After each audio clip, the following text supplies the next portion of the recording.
Today's topic, we will be talking about why natural origin. So what is the difference between natural? Maybe if we have enough time, we'll cover on organic, but it is more of why the raw material needs to be in its original form. So how can we really ensure that everything is 100% natural? And we will also look at how the whole supply chain can be brought more into the transparent zone instead of buying the semi-processed from the market. So that is what we will cover about. And we also have Nisha with us today, and she will also cover about the main practices in the industry. And we will also cover about what PraanaPoorna does. I'm Smita Kamath here from PraanaPoorna. And for about 3 years now, we have been reviving the traditionally used raw materials, stabilizing its shelf life, and launching it in the market.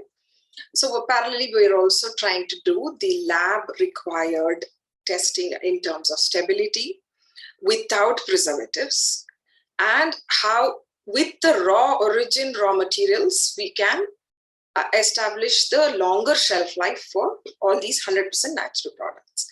So, but briefly covering why we need to shift to natural, I think most of us are already aware and searching for solutions because of the immense, the extreme reactions to allergies. And when we inhale or when we apply anything on our skin, within 1 minute, it gets into our bloodstream. And our body gets to filter that. It's a very long process. And that is how we end up. So pointing out the first question, is there a need to shift to naturals? Yes, of course. Though the all the mainstream products are stabilized, pH stabilized, and there are a lot of preservatives added, those substances are also synthetic, and it is very difficult for our body to process it. And these are all causing allergies and reactions and severe reactions as well in several people. And the biggest problem we are facing is the mental health issues, the amount of stress that we are all dealing with, and these substances add to that and complicate our whole lives. And that is why it has to be, we have to look at how we can shift to natural. Plus, that makes sure that our system starts working with Earth's natural regeneration process. And we are aligned to our ecosystem. Right, yes. So what is the difference between, is there a difference in a natural and natural origin? You mean to say raw materials? We are talking about, even if you say natural raw materials that you procure from the market, if it is already semi-processed, for example, if your soap nuts are already in a powder form, or the soap nut extract is in a liquid form, we are talking about that is still natural as per whatever the manufacturer claims. But if the method that they've used has preservatives in it, we will not know. So that is where we have to make sure that we are trying to experiment with natural origin raw materials. So we use the whole soap nuts. We procure the whole soap nuts from the tribal collectives, from the farmers who have these massive plantation of the soap nuts with them. So this way we are ensuring that the semi-processed raw material is not coming into our supply chain. So that's the difference between natural. Even if it is natural, it is already processed. On to our next question, what are the big FMCG practices and how are they handling this change of going natural? Yeah, so the Ayush license itself, which is for natural products or for anything Ayurvedic, anything herbal, the drug license is for the chemicals and Ayush license is for all the natural products and the herbal products. So as per the certification process, they still allow, even if you have a chemical base or a synthetic base, or for example, for shampoo, the minute you add all the herbal additives on top, it is still allowed as per the rules. And if the tests have to be passed. Now, who set these tests? Who established these test standards? This was meant when you want a longer shelf life, so your profitability is maximized and the shelf life is longer, so you have a business going. Now, when from a seller's point of view, you need a longer shelf life. So I think everything, and today all the Ayush licensing is focused towards export market and mostly the European market. So that is where I think we are also having a lot of rejects happening, because there are other ingredients contamination that is happening. So though the system allows, the certification system allows, we have to really see whether that is really safe for a person to use. For example, I can't use any of the handmade soaps with lye. It still burns my hand. So there are a lot of people who have talked about, so sodium hydroxide, though it is evaporated, it's no longer present in the final soap, but it is still having some effect on ripping off the natural oils from the skin. So you really need to, so this is the general practices today. So we really have to revisit what is being done. And I think Nisha should also cover about her experience with the retail meta. Yes, yes. So well said, Smita, about the FMCG practices, because this is exactly what is going on. They look more into the profitability sector. And of course, that's the bigger company, and they want to look at how things go ahead. And it's difficult to change the habit of, customers around. And that is where we come across. Like, we come across as a platform which we are providing it to the customers, where right now we provide them with the natural origin products and everything. So if I talk about my FMCG experience, there, and even when we talk about all the new herbal companies and all the natural companies, as they claim naturals, one thing which customers should make a practice of is look at the labels. It still has, if they say it's a sulfate-free shampoo, it still has EDT, which is more harmful than sulfate. So definitely one should look at the labels, and I feel, the chemicals should be completely avoided at this point. And that is the reason I myself made a shift from all the chemicals to all the naturals. So yes. Oh, that's So can you nice. also elaborate on when are those products really called herbal? I mean, does it mean that 100% herbal ingredients are there, or can you explain more about how that process is? So when we talk about, there is no big company which claims about this product is 100% herbal. They can't play with this, because what exactly they do is, if we talk about a herbal shampoo, which is ongoing in the market, which is viral in the market, it will have 2% of the whole constituent. It will have herbal. It will have herbal ingredients. As if we talk about the neem shampoos, it will have just 2% extract of neem, which will be added to the shampoo, and therefore they just claim it as a herbal shampoo, which again is a wrong practice. But then this is how it has been done. Okay, but is all the ingredients declared? That is something we have to really see how responsible the producers are, right? So Yeah. do they really declare all the ingredients? And now whose responsibility is it to really find that? So, I mean, definitely it is declared, but then, how it is declared is another question. Like, they will mention, if it's a neem shampoo, they will mention neem. But then in the brackets, if you look into the concentration, it will be 1% or majorly 2%. And then there's this whole chemical list which is followed by. So yeah, as I said, one should always look at the label when they are buying. Natural right now, because of the awareness which is going on. People are still going and buying naturals, everything. But the customers lack here, where they don't have the knowledge of what exactly is the natural product and what is not.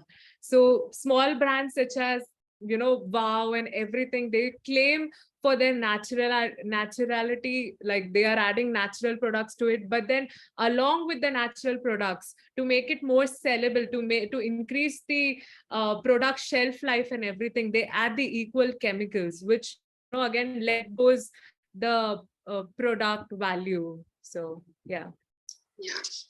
Moving on to our next question. Like, after talking about what natural is, like, let's talk about what are organic products, and what does organic does our organic product mean 100% natural? Now that is a very, very deep question, and very conflicting, and a lot of times misleading. So today, market practices, anything that is certified only can be called organic. So they will review. There are some certification requirements, and that as per that. So personally, I feel that, even if a farmer or even if that particular land they are growing everything organic, the water is interconnected, the air is interconnected. So the contamination, some amount will happen, even if your practices are organic. And again, organic is also again intensive. So anyway, that's another matter. So now when we look at the comparison between natural and organic, natural we are saying is whatever we are procuring from the tribals. Now that is not organic certified. So you might be taking it from the farmers directly from the forests. So who is going to certify that? Nobody can certify that. So you can't certify that as an organic certified. So that will go under natural. Now 100% natural again is another big question. So even the so-called natural certified certifications, I think they allow for 5% of anything else to be added where 100% natural ingredient is not available. So 95% of the ingredient, if it is natural, you can obtain the natural certification. So that they don't claim 100% natural. They still just say natural certified. So organic is, so now I would also like to elaborate a bit more about refined versus raw. So that is what we are trying to stress on, the life force in the object, in the material that we use. So the prana, the life force is much more when it is unrefined.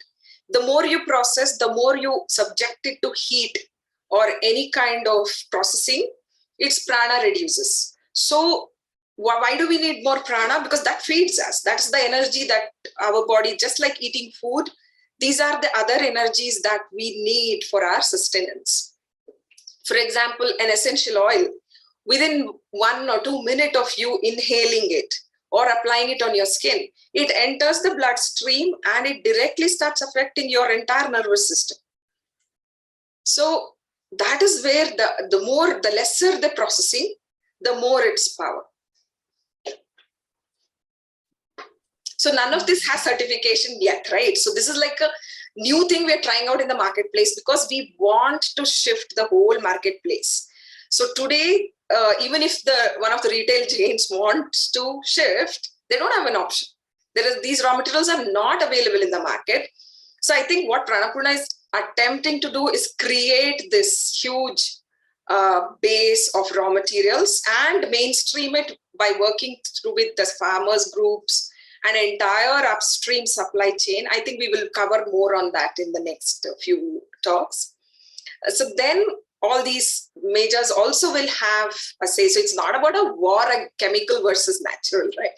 It is about shifting our practices and making it safe for all of us and our ecosystem to thrive. Even if a lot of the organic products or the natural, they're under huge stress, tremendous pressure to conform to the market requirements and to the competition, right? So if a synthetic fragrance is being used, and if the customers, the consumers are used to those strong fragrances, they don't really like the subtle essential oil fragrances. And now that can be a huge pressure point for a brand, especially with their investor funding, to show maximum ROI on their investment. So this is where we are seeing that there are some compromises made. And it is not that they don't intend. The intention is there, but they may conform to it 90%. And also we are seeing that they're not really able to be on top of their manufacturing. Most of the brands outsource the manufacturing, and we have to make do. They have to make do with whatever is available in the marketplace and whatever raw materials are available. So when you look at a massive scale of production, there are compromises that can happen. So, but whereas when you look at a smaller, community, handmade kind of, handcrafted kind of products, you can still control the inputs that go into it. So that is where we are trying to see now, for example, the flow cleaner itself. Over the last 3 years, we have been continuously taking the customer feedback and changing the fragrances, because one was, it has to be 100% safe, plus performance also should compare with the chemicals, right? So that is how we have optimized on the the quantity of essential oils used, and how we make the emulsion and how we blend it using soap nuts, and completely you don't need any kind of chemical emulsifiers into this. It can still be emulsified. That is one part. Second, even with our kitchen cleaners, the degreasers, the vessel wash, it is all 100% natural. So there is absolutely, even if some remnant of the cleaner is there on the surface, it is all edible grade. So it's completely still safe for even if it enters your system. And also it requires very less water to wash off. So now what happens with the surfactants, the synthetic surfactants, a lot of the natural products or even the organic products, they add the additives, additional surfactant to it because consumer is used to the foam. So I think as they say in Hindi, right, jhag and fragrance, the two things, lather and fragrance are something that is stuck in our heads. So in fact, when we were doing these workshops for the rural women's groups, they were all asking me how my hair, how I manage and how I still have dark, thick hair, you know. So I told them for 10 years now, I'm using castor oil to cool the body, and to wash off, I use the shigekai and soap nut. So they're like, oh, that is too much of work, because they are aware of it. So now what happens with them is 1 rupee sachet of the shampoo is very convenient to use. And most of them have cut down the shigekai creepers, which were actually the thorn bushes all over. So we are now trying to plant and bring that back.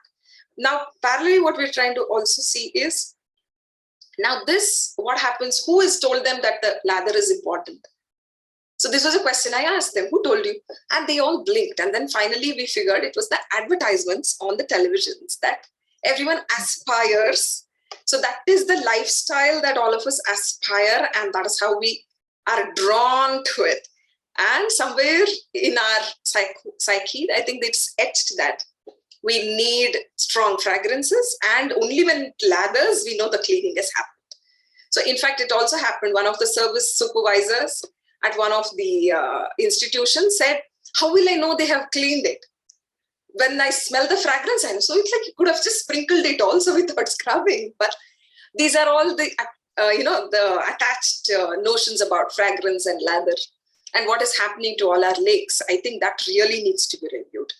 And yes, I think most of the, at least our generation was used shigekai powder, to wash off the hair. We know that it can wash off without lather, but of course, the thing what we've also done is we don't use the powder form. So in our shampoo, we have extracted it so that it requires very less water to wash off compared to the powder also. That's good. Okay, so I think the next few sessions we will cover up more on what we are attempting to do, more about our upstream supply chain streamlining and the massive scale livelihood projects related production that we plan to do so that we can take more entrepreneurs along and we can help them launch their own brand similar to the PraanaPoorna products and by using some of our concentrates. Okay, thanks a lot, Neha, for organizing this. Thank you, Nisha. Participating. Is there anything else you would like to add, Nisha? On how did you find the PraanaPoorna brand, and what was the stark differences that? Yeah, as I said, when I met you also, I said the same thing. After being a part of FMCG, you get to know what goes inside, you get to know how much and what they add and what is the end goal and the product of it. So I gained few insights by, of course, the internet right now. It's very helpful if you want to go for a chemical change and if you want to adapt a sustainable life. And then I came across your brand PraanaPoorna, where you were the one of the few brands which claims about completely natural. And then when I got in touch with you, I came to know how things are happening and why this is not viral yet. because the way, in spite of, I need to add this point, in spite of us claiming we are 100% natural, we do have 99.99% disinfection efficacy. So that is again a commendable point here, that, you know, in spite of we are natural, chemical free, and again 99.99% disinfection. So this is a wonderful job that we are doing, and I think, yeah, let's make it viral. So Thank you everyone. thank you. Yeah, you can actually post any questions, I think, and then we will try to answer it in the probably Insta live sessions next.